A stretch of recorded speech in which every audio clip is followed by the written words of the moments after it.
दरअसल हकीकत सच्चाई ये है कि इस समय मैं विजय कुमार जी के यहाँ हूँ और ये MA मनोविज्ञान और B.Ed PhD आपने किया है और जो कि डिग्री आपके सामने दिखाई दे रहा है। इनके दरवाजे का यहाँ पर देखें, ये डिग्री है और इस समय घड़ी में जो बता रहा है समय 11:55 का समय है और आज तारीख है 11 तारीख है और दिन जो है सोमवार है। तो मैं जानना चाहूँगा, एकदम जबरदस्त आ रहा है, मैं जानना चाहूँगा आप अपना परिचय अपने से बता दें। आपकी बात कर रहा हूँ। हम डॉक्टर विजय कुमार मौर्य जी, ग्राम सरैया जी, जनपद जौनपुर का निवासी हूँ और 82 में हाँ, कुटीर पीजी कॉलेज में एज ए प्रवक्ता कार्य शुरू किया था। अच्छा, और 2017 में प्रवक्ता पद से रिटायर हो गया हूँ और घर पे ही अब विश्राम कर रहे हैं। तो अगर आप रिटायर्ड हुए हैं हाँ, तो सरकारी कर्मचारी में गिने जाते होंगे। हाँ, अगर सरकारी कर्मचारी हैं तो आपको पेंशन भी मिलता होगा। हाँ, पेंशन मिलता तो बधाई के पात्र है, पेंशन मिल रहा है, अच्छी बात है और मिलना भी चाहिए। और आपकी जीवन संगनी है, आपकी पढ़ाई कितनी हुई है? स्कूल में कभी गई है कि नहीं? हाँ, खाली नाम में जवाब देना। हाँ, 5 तक पढ़ तो 5 तक तो बहुत है उस जमाने में। हाँ, मेरी श्रीमती जी 4 तक पढ़ी है बम्बई में। जी, तो आप बताइए, मिला जुला करके शादी हो गए कितने दिन हुए अंदाजा? हम भुलाई गए। 50 साल तो कम से कम हुआ होगा। हाँ, 50 से ज्यादा हुआ होगा। कितने बच्चे हैं आपको? 1 लड़का है, 3 लड़की हैं। अच्छा, और जो DYSP रहे अहमदाबाद में माननीय सीताराम मौर्य जी, उन्हीं की आप सगी बहन हैं।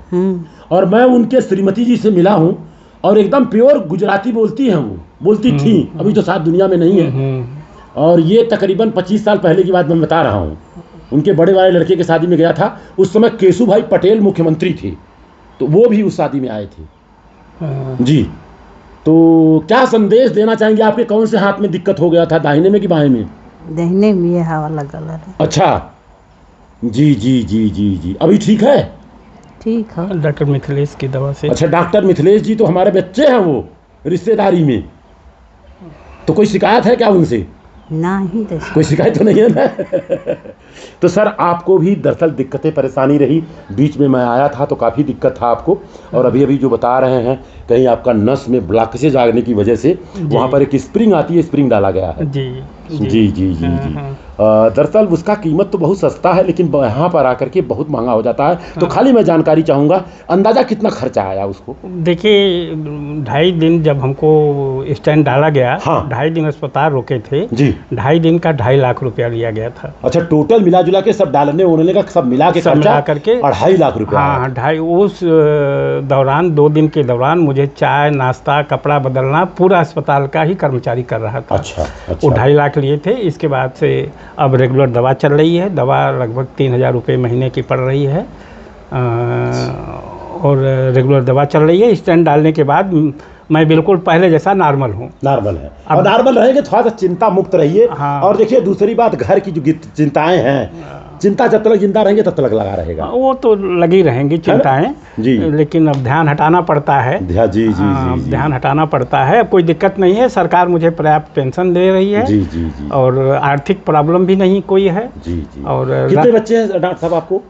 1 लड़का है जी। और बहू हमारी MSc B.Ed करने के बाद, MSc केमिस्ट्री से करने के बाद उसमें टीचर है, प्राथमिक विद्यालय में टीचर है। जी जी वो जी। टीचर है। लड़का अपना परावगंज मार्केट में वो सगुन इलेक्ट्रॉनिक करके दुकान चलाता है। चलिए, बधाई के पात्र हैं। हाँ, हाँ। और आप और माननीय रामबली मौर्य जी, जो कि रामबली मौर्य जी ऑलरेडी मुंबई में महानगर पालिका अपना ये टेलीफोन विभाग में DGM पोस्ट से रिटायर्ड हुए, और आप दोनों जन एक ही गांव के अगल बगल के हैं। और दूसरी बात, मैंने सुना कि आप दोनों जन मिला जुला के साथ में पढ़ाई किए हैं।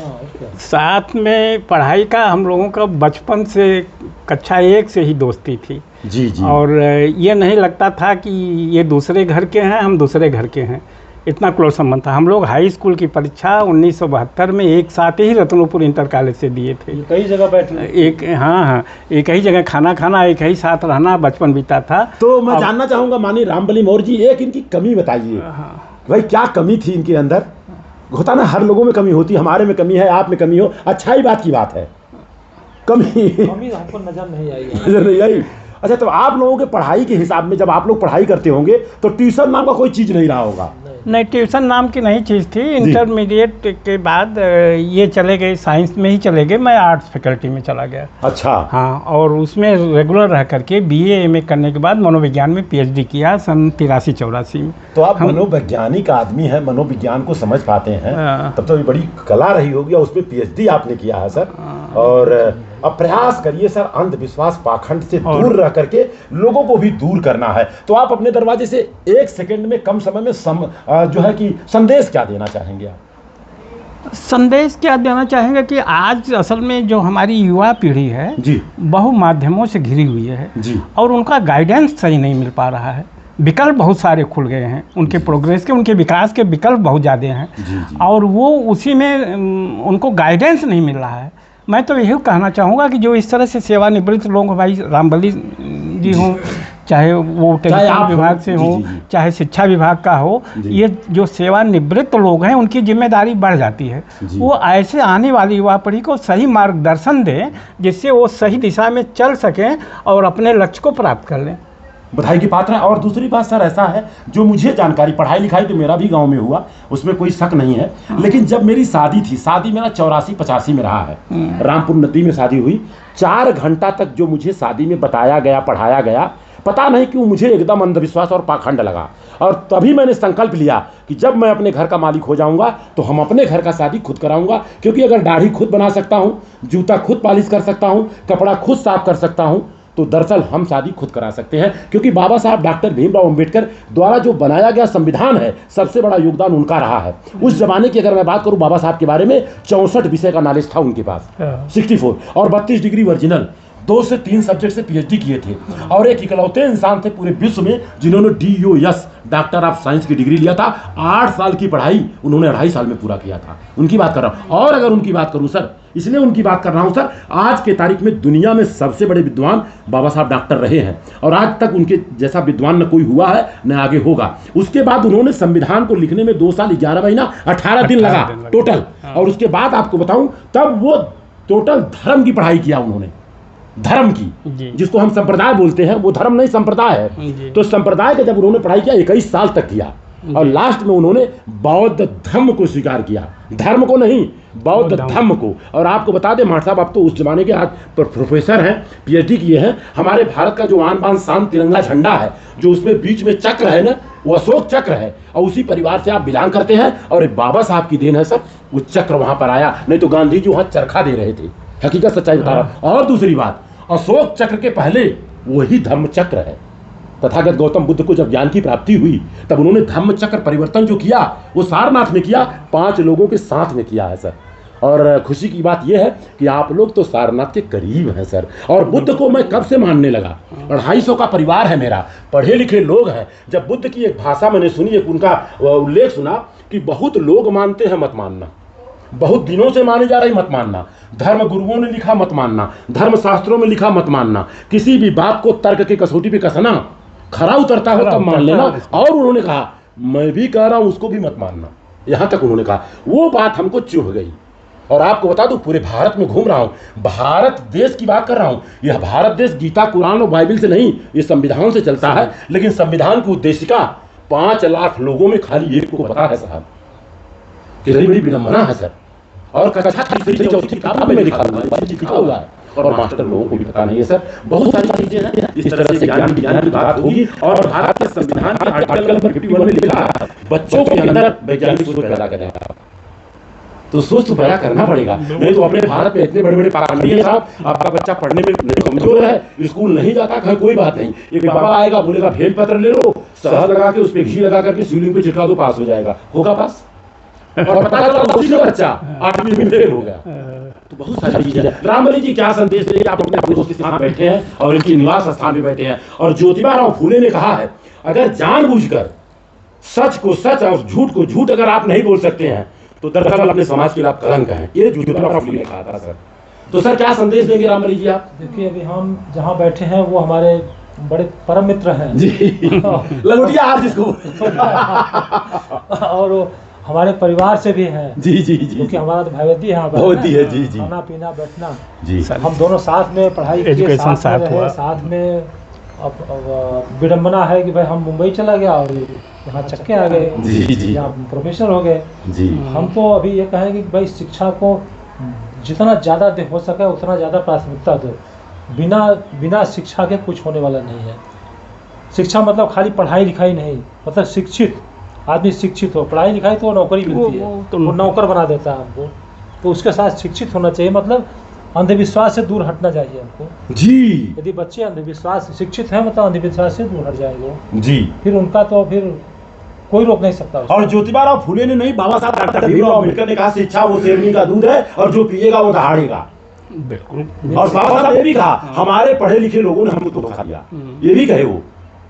और बाबा साहब ने सर बहुत बड़ा काम किया है, छोटा मोटा काम नहीं किया सर, तो बधाई के पात्र हैं सर। ठीक है, इसी संदर्भ में जी युवाओं का मार्गदर्शन करने के ही संदर्भ में जी मैंने माननीय गुलाब चंद विधायक जी कराकत के पूर्व विधायक रहे, उनका जनहित पीजी कॉलेज महिमापुर जलालपुर चलता है। हाँ हाँ हाँ उनके रिक्वेस्ट पर जी मैंने इसी उद्देश्य को पूरा करने के लिए कि बच्चों को मार्गदर्शन मिल सके, सही जी। शिक्षा मिल सके, पूरा संस्कार मिल सके, जी एज ए रिटायरमेंट के बाद चक्के से जी जी 5 साल तक वहाँ एज ए प्राचार्य काम करता रहा। बधाई के पात्र हैं सर, और बधाई के पात्र उसके हैं। दौरान मैंने वहाँ एक पत्रिका निकाली जनहित दर्पण, जी जिसमें पत्रिका में भारतीय संविधान की जो उद्देशिका है जी वो उसको पूर्ण रूप से हाँ उसको अंकित किया गया है भारतीय संविधान की। उस पत्रिका लगभग 4000 लोगों के हाथों में बांटी गई। जी जी। उस भारतीय संविधान के उद्देशिका कम से कम 4000 लोगों के हाथों में मैंने पहुंचाया। बधाई के पात्र हैं सर। उसकी एक प्रति होगी तो एक हमें भी जरूर दीजिएगा। अभी दे देते हैं आपको, एक दे रहे जी। हैं। और लखनऊ में जब जी। मुझे बुलाया गया, जी। गैर राजनीतिक वो मंच था, गैर राजनीतिक मंच था। हाँ। सारे विभाग के प्रोफेसर, वकील, डॉक्टर, इंजीनियर जुटे हुए थे जी। उसमें मुझे वहाँ भी मुझे सम्मानित किया गया लखनऊ में। जी जी। और वो सम्मान चिन्ह वो जो आपने बताया अशोक का स्तंभ का है, अभी आपको वो भी मैं दिखाता हूँ। चलिए बधाई के पात्र हैं। मैं चाहूंगा कि सर वो किताब अगर हो बिल्कुल किताब हमको दीजिए, बिल्कुल और जो सम्मान से सम्मानित किया गया जो चिन्ह से उसको भी दिखाएं। उसके बाद अपन चलेंगे। इसी के साथ बातों को विराम दूंगा और आप लोगों की जोड़ी सलामत रहे और जीते जी जितना करना है करिएगा, मरने के बाद सारा पाखंड है, ये मेरा मानना है। सही बात है, गलत बात? बहुत बहुत धन्यवाद आपको। हाँ, और वो किताब लाइए सर, दिखा दे रहे हैं, दिखाइए जी। हकीकत सच्चाई ये है कि अभी अभी मैंने बात किया प्रोफेसर विजय कुमार मौर्य जी से, तो इन्होंने कहा कि जनहित दर्पण में इन्होंने महिमापुर, गोमती नगर, जलालपुर, जौनपुर, हम तो गोमती समझ रहा था लेकिन गोमती है। हाँ, गोमती नगर, जलालपुर, जौनपुर, वीर बहादुर सिंह पूर्वांचल विश्वविद्यालय जौनपुर। ये 2018-2019 की बात है। जनहित दर्पण है ये। जनहित पीजी कॉलेज का। और प्लस पॉइंट ये है, मैं देख रहा हूं प्रधान संपादक मैं ही। हाँ, प्रधान संपादक आप हैं, जिनका पच्चीन हमारा मार्गदर्शक गुलाब चंद सरोज जी, पूर्व विधायक रहे केराकत के। और इस समय अगर मैं बात करूं तो मेरे को लगता है केराकत की पूर्व जो है इस समय वर्तमान में प्रिया सरोज है। नहीं, वो सांसद है। अच्छा, सांसद तूफानी है। अच्छा, तूफानी जी हैं। जी जी जी जी। और दूसरी बात जो मैंने देखा और जो आपने बताया, इसमें आपने भारत के संविधान का उद्देशिका भी समाहित किया है। कौन सा पेज पे है? यही है, भारत के संविधान का उद्देशिका। हकीकत सच्चाई ये है कि भारत के संविधान का जो उद्देशिका है, भारत के संविधान का प्राण है वो। हर बच्चे को मानना चाहिए और जानना चाहिए। सर इसको पकड़े आप। ये 4000 पत्रिका के माध्यम से ये बांटा गया है। 4000 पत्रिका बटी है। अच्छा, एक सेकंड है। गैर राजनीतिक प्रिया सरोज जो है, हकीकत सच्चाई ये है कि वो मेरे को चाचा मानती हैं और उनको मैं बेटी मानता हूँ। देखिए यहाँ पर लिखा है प्रिया तूफानी सरोज। महाराष्ट्र में पुत्री नहीं लगाते, डायरेक्ट प्रिया तूफानी सरोज, सांसद मछलीसर, उत्तर प्रदेश। तो एक भेंट है, आपको भेंट दिया जा रहा है ये। अब ये भेंट क्या है? हमारे मित्र हैं विनय मौर्य जी, उनका प्रोडक्ट है ये। जब आपको नींद दूध लगे, जब जाइए कहीं बाहर, तो इस तकिया है, इसमें हवा भरने का, हवा भर के इसको फुलाने का, और इसमें भी भारत के संविधान का उद्देशिका लिखा गया है। और ये सर पेन मौर्य लिखा है, मेरा नाम, प्रथम शिक्षिका सावित्रीबाई फूले, फातिमा शेख, और यहाँ प्रिया सरोज। तो ये सर भेंट आपको, और आप 5 तक पढ़ी हैं तो आपको भी दे रहा हूँ। और बधाई के पात्र हैं कि आपको दरअसल जो सम्मानित किया गया था, मां के सम्मान में किया भारतवर्ष का निर्माण सम्राट अशोक महान, और सम्राट अशोक का लाट देकर के आपको सम्मानित किया गया है और बड़ी अच्छी बात है।